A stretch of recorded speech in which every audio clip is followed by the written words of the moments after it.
Hello everyone, welcome to the Rational Independent. We're going to be in the Trump indictment for a while, looks like. Reddit is really worked up about it, and they really think that it's the end of the world for their worst political enemy in the world, blah, blah, blah. Lots of opinionated people that are horrendously misinformed. Well, what can you do? So we're back, and this time we're with the Independent. Headline: Merrick Garland defends Trump indictment and denies any Biden administration involvement. Merrick Garland works for the Justice Department, was appointed by President Biden. He's Biden's Attorney General while President Biden is president. And while all this is happening, Merrick Garland initiates this investigation by appointing a special prosecutor. That's all Biden administration involvement.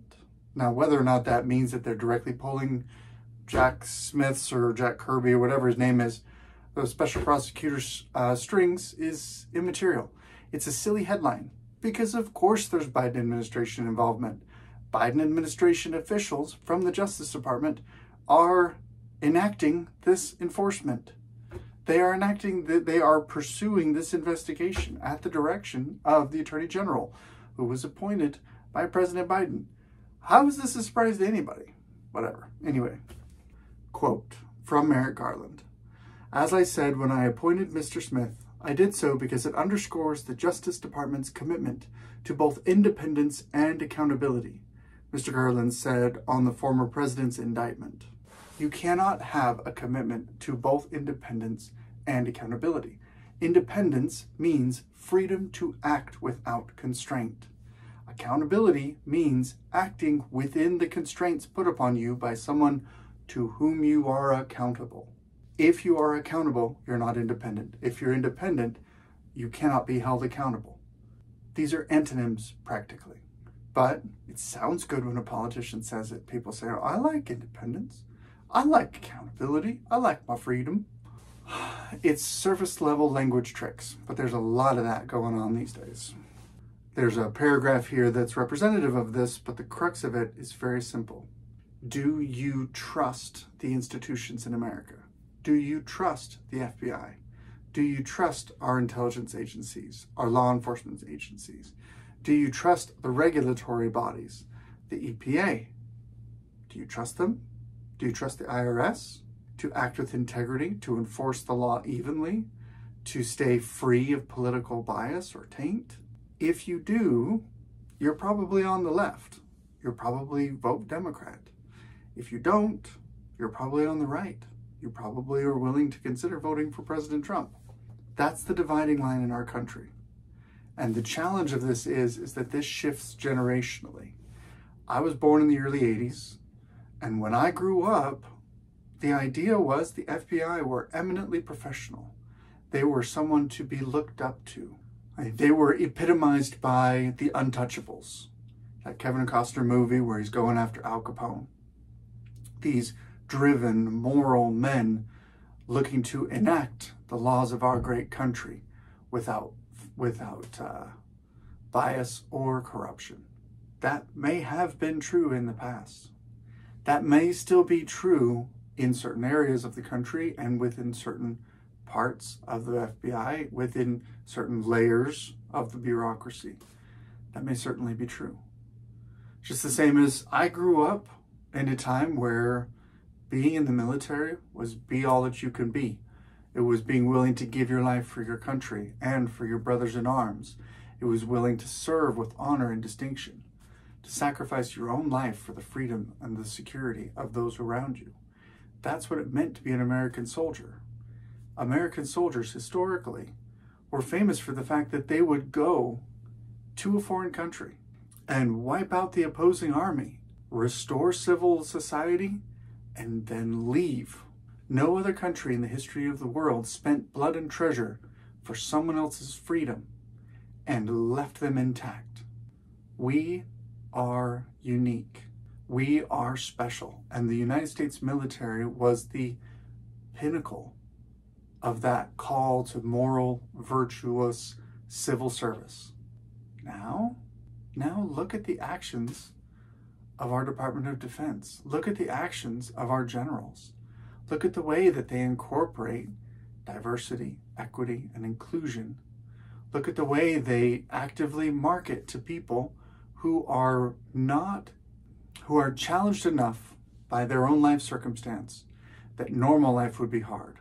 And yet they are being called to serve in the military where it's normal life plus a bunch of extra challenges. This is not going to end well. They are, over time, you could make the argument that they are subverting and corrupting the cultural institution of the military, the cultural institutions of the FBI, of the other intelligence agencies, of the regulatory agencies. This is not a surprise for anyone who's been paying attention. But the end result is, if you can't trust these institutions, then how do you protect the principles that you stand for? How do you claim to support the rule of law without supporting the people whose job it is to enforce that law? If they are not going to enforce it properly, you can't have primacy of the rule of law. We won't be a country of laws, we'll be a country of men.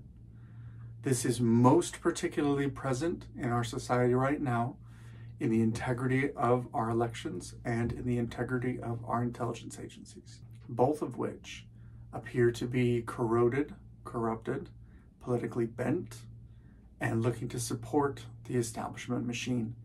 It's a major problem. It's a problem that's only going to get worse.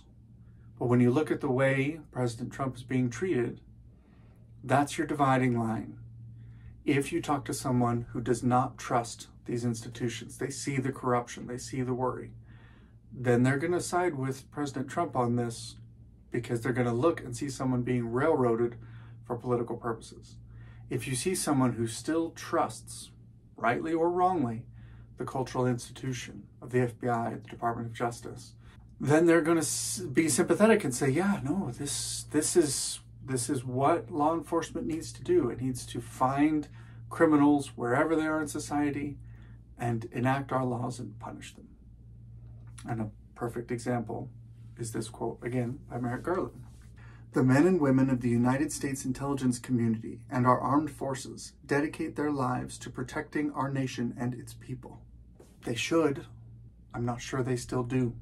And it doesn't look like they're trending in the right direction. The trend lines are very disturbing. Last but not least is the idea, the principle of the rule of law. Another quote from Merrick Garland, "Our laws that protect national defense information are critical to the safety and security of the United States, and they must be enforced. Violations of those laws put our countries at risk." As someone who is a proponent for a nation of laws and not of men, someone who's a proponent of the rule of law, my response to that is a wholehearted, full-throated agreement. Absolutely. The laws that are on the books should either be stricken down or should be enforced. And that means Hillary Clinton should be prosecuted. That means President Biden should be impeached and then prosecuted. That means, when you look at it, even Mike Pence might be in some trouble. He had some documents he wasn't supposed to have. The one person in all of this who probably doesn't deserve any prosecution is Donald Trump. Because of everyone I just listed, he's the only one who is currently being prosecuted for mishandling classified documents which he obtained when he was president. That's a key distinction. He's the only one who has that potential defense.